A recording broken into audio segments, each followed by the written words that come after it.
the biggest thing is about having your dream and then having that trust and faith and taking action on your part to make that dream come true, but also receiving blessings from spirit to help your manifestation come to pass.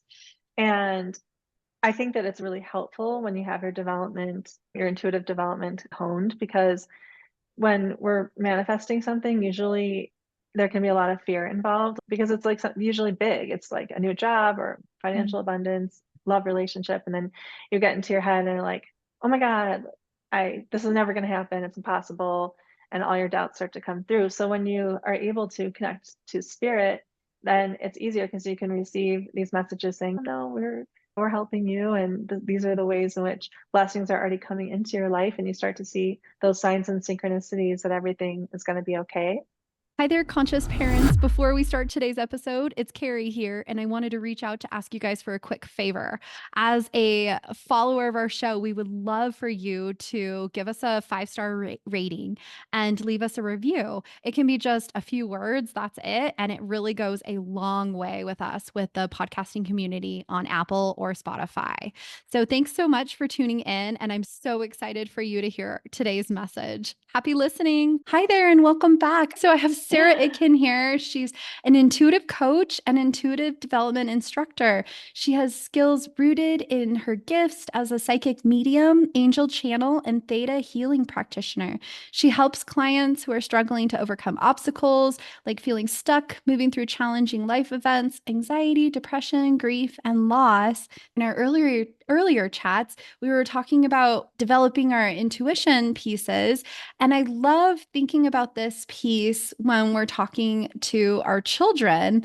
And I love talking to my kids about it. I feel like even when my kids were 4 and 5, I would begin these chats. Have you heard of any of these pieces when talking to kids about it? Yeah, I mostly work with the parents, but there are so many kids, I feel like, in this young generation who are naturally coming into their psychic abilities because everybody's intuitive, but it does seem like there are a lot of people that have intuitive children. And then the ability to be able to see and talk to angels and deceased loved ones. And I think that it's just instead of shutting down anything that your child might say, if let's say they saw their grandmother in a dream and they talk about it, or a lot of kids will say, I just saw grandpa, and they talk about grandpa all the time, even though they never met. I think it's just good to listen and have an open heart and open mind and just say, maybe tell me about that. Tell me more about that. And then just understanding also the significance of having an intuitive child just means they might be more sensitive, more empathic. So they might have more challenges regulating their emotions. And so just understanding where that comes from and learning how to manage that with Yeah. sensitivities. Yeah, definitely. Because I love thinking about these pieces, allowing the child to be themselves and to feel safe sharing these things that may go on in their lives or these feelings they may have in their lives. So I feel as our kids are growing up, if they are the empathic or highly sensitive, we can tend to have certain responses to them. No, we don't say that, or we don't see that, or shutting them Right. down when they're trying to communicate that. And so many of us may grow up with that. We start to build layers of protection upon ourselves. And even in society's pieces of growing up and the pressures of society, I feel as I grew up, I started to put different onion layers of protection around me. And as an adult, it was having to remove those layers and learn Reiki and mindfulness and meditation, all of those pieces to help me to come back to where I was when I was a child. Yeah, absolutely. Yeah, so many of my clients have come to me and said that they had these experiences as children, and they just eventually just created walls around their abilities, and because it was scary, they didn't Yeah. have that validation and support. Interesting. So, how does developing intuition, connecting with spirit, how does this transform lives? You've mentioned that. You've Mhm. seen that. Yes. So just imagine how powerful it would be to listen to this divine guidance system that we have. So it's like making decisions, navigating relationships, navigating career, everything basically. Think about what you would do if you were able to listen to your intuition, Mm, and that could spark creativity and any situations that would be in your highest and best good, because you're listening to the core of who you are, you're listening to your inner truth. And we so often just ignore those parts of you. And also just like imagine being able to connect to any angels, spirit guides, if that's part of your belief system. And I see these as non-religious celestial beings that are here to help us. So imagine what it would be like if you're feeling alone and scared, and that you have no one to talk to, you're not sure if life is going to work out, you're worried about your business, you're worried about your family. Imagine being able to receive messages from the angels that are loving, healing, and just full of wisdom, and feel guided, knowing that you're guided by this wisdom, mm, and knowing that you're never alone. And then if you lost a loved one, you have the ability to be able to connect to them as well, and to be able to communicate with your loved one. And it just creates a different type of healing when you're grieving someone, knowing that you can still connect with them and then it's not over, that you can still have a relationship with them. So I just think that we're in our society have been taught to turn all of these gifts off, and for various reasons. And I think that right now people are evolving and stepping into their gifts and noticing remarkable changes in their lives. mm. Do you have any tips for anybody that's looking to work on these pieces for their lives that you can share with us? Yes. So there's lots of books out there that I don't know. I Mhm. have this tendency Sure, not to read. I read, but I don't read in this topic sure. because I just draw upon my own knowledge. But I got a teacher, and so that's why I teach, because the biggest challenge is we tend to talk our intuition down and say, oh no, this isn't real, for whatever reason. We have all these blocks. And so if you can recognize what your blocks are to your intuition, it could be familial, it could be different beliefs that you picked up on from religion, you could have had scary experiences as a child, it could be a fear of being wrong, all these different factors. And if you can remove those blocks, then you can open up your heart and start to be able to receive more. But that's just a place to start. And so, yeah, that's why it's nice to follow like a course or something like that, just to be able to open all of it up. I like that idea of taking a course or working with a coach. There's a lot of coaches like you and others around. I worked with a coach in the past that also helped me. I did my Reiki, and that was really helpful for me as well. So I love those Mhm. ideas. What are some different ways that people experience intuition? So most people think about the fortune teller, and that's being clairvoyant, being able to see, maybe you have visions or different things in your mind's eye, like a movie in your mind that nobody, you have no way of knowing. And then we have clairaudience, is when you hear psychic information being sent from maybe angels, guides, ancestors, spirit, in a sense. And then we have clair sentience, which is when you feel, you have gut instincts, gut feeling. We all have that. My gut just told me not to take this job. You know what I mean? You Mm-hmm. just feel it in your body. And then the more uncommon ones are clair, which is smelling Mm-hmm. through receiving psychic information through smell. So it could be, let's say your grandmother's connecting with you and you smell roses and she used to wear like rose perfume. Mm-hmm. That's an example. And then clairgustance, which is tasting, receiving psychic information through taste. And I don't know of anybody, I've never met anybody who could do that.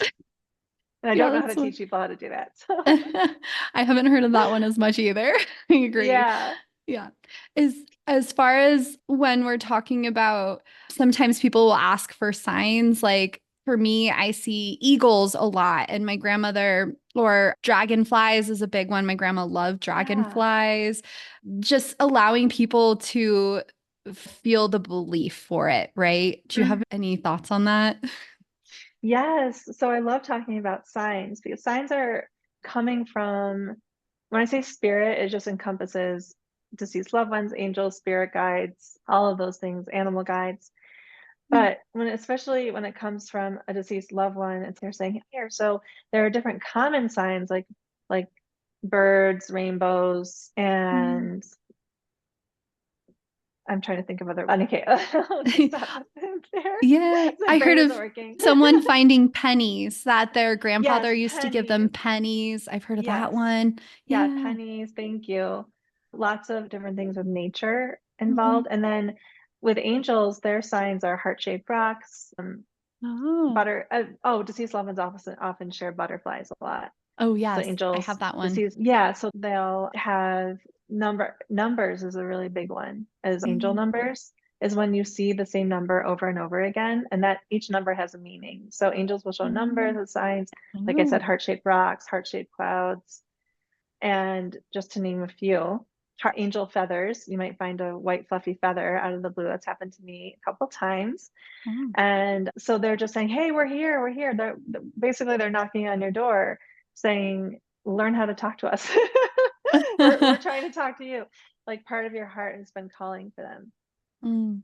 Yeah, that's lovely. I love Hmm. that. And right after my grandmother passed, she was very spiritual and raised me with a spiritual piece. And we were really missing her because she was a big part of our family. She loved to connect the family. So we were driving home and we saw a shooting star go through the sky on the way home from her celebration of life that we went to. And that Oh, was a beautiful. really sweet piece. So yeah, it was just, I'm here with you. And yeah, you're not alone. And so I love that Hmm. piece. Hi there, Changemaker moms and dads. It's Carrie here. I hope you're enjoying today's episode. If there's any pieces of this episode that resonate with you, we would love for you to share it with a friend. A little helping hand goes a long way. We appreciate you tuning in, and here's more. What would you call if sometimes when I'm trying to think of a problem that I have and I get into my monkey mind and it Yep. just continues to cycle. And so I like to go for a walk or take a shower or do something active sometimes to help Hmm. me to just stop that monkey mind. Is that part of the process? Am I doing things right? Absolutely. Yes, because it's really hard to receive information when your mind is running and racing. Even Mm, for me, feel like it's very hard for me to connect to my angels, if not impossible, when I'm just stuck in my head because it's just taking up all the room and space energetically. So when you drop into your body, when you drop out of that monkey mind, I love how you said that racing mind, or the mind where you're just thinking the same thoughts, and if you can just stop and drop into your body. And one technique I like to use is just breathing into your heart and mm, connecting with your soul, because your soul is is spirit just within you. If you believe in God, God resides in your soul. Angels, spirit guides is all within as well. So if you that's a lot easier. It's just dropping in, putting your hand on your heart, finding your center in your body and just breathing into that. And then you can start to notice some shifts and start to feel more calm. Yeah. And then you can receive more information that way. It's really interesting because my kids, when they tend to have a sensory moment or they're getting into the right side of their brain where they're very emotional, movement also helps them to just reset themselves. It's been really Hmm. interesting how we live in parallels where they're set on something, maybe theirs is more of a sensory based or a fear based. And mine is also set in a fear base as well. So I like Hmm. thinking about that. There's been so much research. I'm hearing it more and more in the psychology world of the positive psychology, the mindfulness, and even there's pieces that I'm hearing in the psychology realm. I have to look it up because my husband was just listening, I think, to an audiobook maybe in the psychology world Hmm. talking about manifesting and how when we put those ideas of things that we're wanting out there, it tends to trickle down into our bodies and our hearts and working toward that goal too. So, what are your thoughts on Hmm. these pieces? Yes. So I love manifesting. I love this concept. I like to call it co-creating. I don't Mm, know if you ever listened to Abraham Hicks, the angels that are channeled into this one person, Esther Hicks, and they talk about co-creating. which Mm. is basically working with spirit to bring your desire into fruition, and that it's absolutely possible to do that. And the biggest thing is about having your dream and then having that trust and faith and taking action on your part to make that dream come true, but also receiving blessings from spirit to help your manifestation come to pass.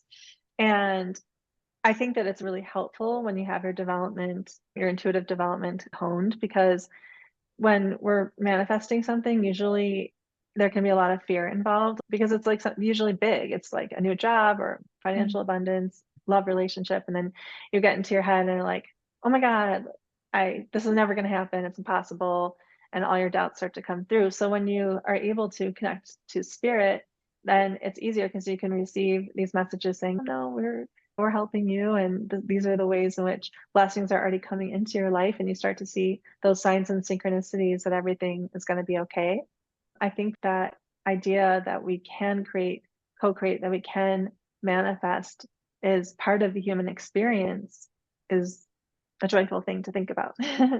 Yeah, I love it. And I agree. I like that term co-creating. I hadn't thought about that piece before. That's a lovely way of putting it. And my husband and I, we wanted to move into the area that we live in Colorado, and it is a really neat place to raise your kids, but it's also very hard to get into. And so I don't know, we used to watch like The Secret and read all the books and think Yeah. about these pieces. One thing that really helped us when we were wanting to come into this community was we had lived on this beautiful area where we had this little lake and nature and a little farm behind us. So we were having a really hard time thinking about leaving that and moving to a different community where there was better schools and something that we needed to change in our lives was closer to his work. So we thought in our heads, we were like, this house, it's not just the structure, but it's this nature and this access and this feeling we have in our hearts. We want to be guided toward something that brings that same energy in our hearts. We want to manifest or co create and see this new version of love and feeling at home and being happy and secure and together. And so we worked really hard and we were able to find something that was very right for us where we do feel as happy and connected to nature and connected to each other. But it was the idea, it wasn't when we were working on it, we would meditate together at night. We wouldn't think about, we want to have this house that's a 1 story with wood floors and it's on the open space. We wouldn't think about those Mm. specific structures because who were we to say, this is what we need? This is what we're going to manifest. We thought about the feelings that we would have in our heart and the joy it would bring to our family. And we felt like that brought us so much harmony and peace. So, Yes, it's all about the feelings. The feelings are vibrations, and the vibrations are high when you have that feeling of that you're already connecting with your manifestation. And yeah. that allows it the energy to come through even more strongly. Yeah, and I think even I like to do it like at a child level. I love to do it with my kids in that Hmm. we can work on these positive mindsets. We can work on these pieces of co-creating. And I like to do it before the school year starts with my kids. I would say we would do like a guided meditation, visualizing walking through the doors of the school and feeling peaceful and calm and happy and safe. And we would walk up to the door and I would say, "Who do you see?" And sometimes they would tell me who they would see, but I would also tell the kids, like, let's send it out to the universe. Let's picture you feeling safe, happy, calm, and focus on those feelings. So I love being That's able to do that with amazing. kids. Thank you. That's totally amazing. Thank you. Yeah. So I have, I'm thinking in my mind, some people have asked me questions about if we're, and you might not be able to, I don't know what your thoughts are on this, but if we're able to manifest these things that we want in our lives, where is the line between, is it manifesting or is it that we're being guided there with intuition? And I further describe that too if you're Yeah, can you describe that okay, more? sure. So when we were trying to figure out where to move in our community, when we were in the process of moving, I kept having dreams about a certain house in our community and it wasn't for sale. It was in a neighborhood that we would love. It had the pool, so we were excited. And I had this dream, and I went online and figured out which house it was. And I told my husband, go knock on the door. And he was like, no, I'm not going to knock on the door. I was like, please, you're at work. Just drive home. And what's the harm that could happen? Let's just try it. Knock on the door. And he knocked on the door, and they said, oh, yeah, we were thinking about our son, that we were thinking about it. And so come in and check. We weren't sure if we wanted to sell, but maybe we do. Come in and look. And we ended up walking in, and I could describe things to my husband like I had seen it in my dreams. So we always go back and forth, my husband and I, like, were we guided here with intuition? Did we manifest this? So I'm always curious what your thoughts Oh, would be on that. that's funny because before you said that, I just feel like they're one and the same. Mm. When you are open to your desires and you're really open and you're connecting with your soul's desires, since you're connecting with your soul, you're connecting with your intuition. And I think that even when we have a dream, something that we want to accomplish in life, I think those dreams are connected to our intuition as well, because why would you have that? Let's say I met someone whose dream was to stage homes that were being put on the market. Mhm. And why would she have that dream if it wasn't meant to be fulfilled? I feel like when people are open to tapping into that truth, their intuition is open, and then they can even pull in the manifestation more strongly. Mm. That makes sense. Yeah, I love that. I was going to ask you, I've had a friend who's also an intuition and a coach as well, Paula Smith. She told me, okay, Carrie, you and your husband, you're getting your feet wet in this water, right? But you need to jump full in. What would be if people are getting their feet wet and they're ready to jump in? What would be the next steps for people? Yeah, that jumping in piece, I think, can be a huge challenge. And I notice that for myself, because even if it's positive changes that you're wanting to jump into, the fact that it's unknown Mm, can make you want to stop. Even if you don't know what it feels like to feel that good, or what would it mhm, be like it's all new to have this mm, manifestation come true. It's new. So if you're afraid of the new, if you actually have a fear of big change in your life, even if it's positive change, then it can be hard to take that step. So it's looking at that and going, what are the blocks to jumping in? Again, it's always about the blocks. What are these belief patterns that I hold? Oh, okay. For example, I struggle with anxiety and I want to feel calm, but my anxiety is making it such that I'm afraid of the unknown, and feeling calm all the time would be unknown for me. So I'm going to hold back. So it's just like addressing that belief. mm, And that's why I do theta healing, because that could be really helpful with that. And then it's about surrendering. So it's okay. It's about no, like tapping into your strength and knowing that you can handle challenges and you can also handle wonderful changes. mm, And any fears that you might have about achieving your manifestation, you can just imagine surrendering, handing it up. All right. For example, the angels are my main divine celestial beings that I connect with. So it's okay, angels, I'm really afraid. I'm going to send this fear up to you and you help me take care of this and carry me to the next step, help me carry myself and help carry me to the next step in terms of taking that leap or that plunge. mm. I love it. Yeah, that's really helpful. As I'm thinking about this piece for kids, if you could say anything to a parent of kids that are empathic or developing and maybe going into the world, is there anything that you would love to share with parents of these kids? Mhm. Is there anything that maybe you wish you had been told when you were a child growing up? Yes. So I think that it's important, like we learn how to ground and clear and protect our energy. It's important to teach children how to do that. Mm, And because children are so empathic, so they're going to be picking up on other people's emotions. And it used to happen to me as a child.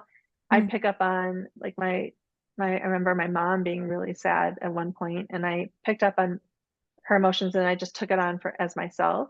and I felt really sad. And so that happened a lot as a child. And so one factor is um, understanding that your child is sensitive and can be picking up and could be experiencing emotion that doesn't belong to them. So it's like teaching them one way of teaching them how to protect themselves is you can imagine that you can help be like, let's pretend that you're a superhero. Let's get your superhero like gear on and what would you use to protect yourself and keep yourself safe as a superhero? Oh, yeah, let's create a shield. You could draw a picture, you could do a visualization, you can imagine them putting a shield on. Imagine them, you can help them imagine walking around in a bubble, Mm. a protected light, and then helping them doing clearing, like they can learn how to spray themselves with sage spray, but setting an intention that, okay, now we're going to wash away all the things from the day. Yeah. And so just imagine let's wash, or when they take a bath, we're just going to wash away all the things, the feelings and that you had from the day. Mm. Those are a couple of examples. But one thing to note that's very important is that ADHD and anxiety and depression, to me, and I am no scientist, this is not based on any sort of research whatsoever. This is just me.